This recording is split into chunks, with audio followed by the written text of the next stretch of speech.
Let's talk about final T. I recently got a question in the Facebook group, so I'm going to answer it with this video. Here's the question. The person who's asking has some questions about final T, and they are giving me the specific example of the phrases, I bet on the game, and I bet my money. So the person asking the question says that he says bet exactly the same way in these three sentences without popping the T. So he says, I bet on the game, and I bet my money. And the person asking the question says, is this correct? Is this how you would teach it? How would you explain it to your students? So here's my answer.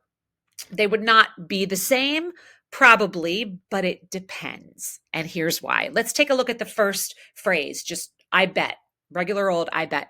Most of the time I would stop the T and just say I bet. But let's pretend that I have a lot of money in my hands, a lot of cash, and I'm standing there with my cash, and someone walks up to me and says, I can hold on to that money for you if you're afraid you're going to lose it. I might look at them and say, I bet. Oh, I bet. Yes, you could. I might pop the T for a specific intonation or for a specific emotion. Maybe I'm angry. I bet. Or maybe I'm annoyed. I bet. Whatever it is, you can choose to pop the T at the end of a line for a specific intention or emotion, or you may do it just for clarity. It feels a little bit weird in that little short sentence to say, I bet. So sometimes I might, if I'm giving a presentation or if I just want to add a little clarity, I might pop the T and say, I bet. And our students can do that as well. However, the most common way I would say it would be to stop the T, I bet. Okay, next sentence. I bet on the game. I bet on the game.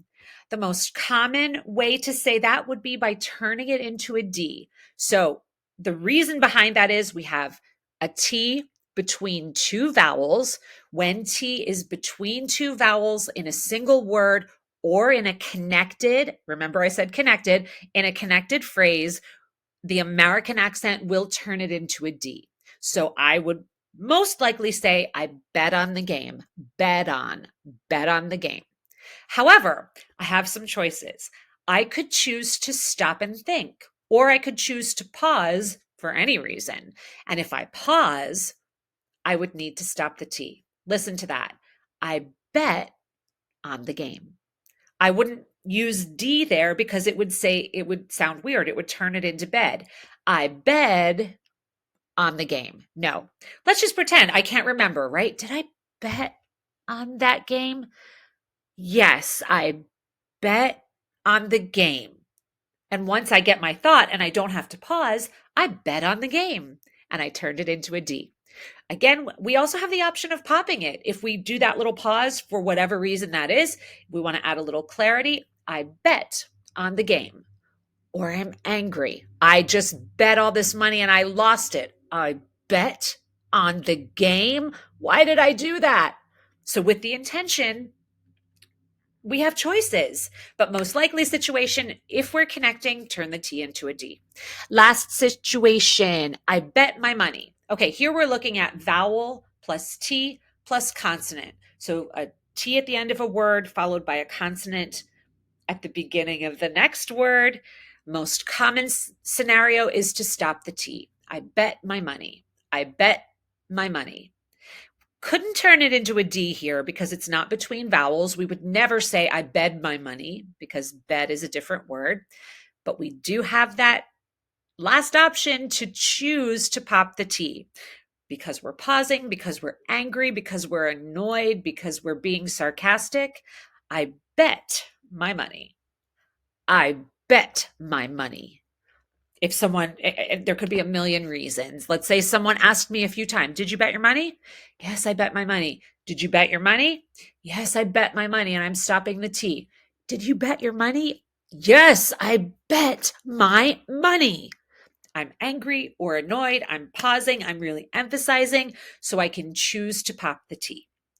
So when I'm teaching my students, I always teach the rules, but within the context of each specific weird American tea rule, I do mention that we always have the option to pop the tea based on a specific emotion or intention, or for some added clarity. So I hope that answers your question.